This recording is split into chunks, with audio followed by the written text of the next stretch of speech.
भाई, उम्मीद करता हूँ आप सब दोस्त भाई खैर होंगे।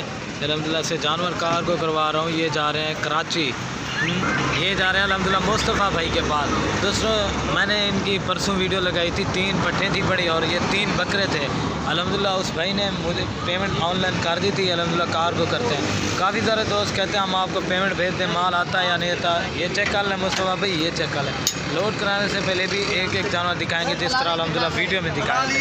ठीक हो गया मुस्तफ़ा भाई, ये चेक कर लें, ये चेक कर लें माशाल्लाह। प्योर गुलाबी वाला भी बकरा है, ये चेक कर लें माशाल्लाह। ठीक हो गया। हम हाँ सामने को भाई क्या रहे नंबर 1 पे जा रही है बना, ये एक चली गया। ठीक हो गया मुस्तफ़ा भाई। और ये जा रही है 2 नंबर पर। ठीक हो गया मुस्तफ़ा भाई, 2 नंबर बजाने। और मुस्तफ़ा भाई ये 3 नंबर पे जा रही है बजाने, 60 नंबर 3, ये 3 चली गई अंदर। ठीक, अभी 3 बकरे लोड करते हैं। नंबर 1 पे जा रहा है बजाने। और ये नंबर 2 पे राजनपुर, ये जगह बड़ी फिट थी बजाने। ठीक है। और ये नंबर 3 ठीक हो गया। अभी आपको गाड़ी का नंबर भी दिखा रहे हैं।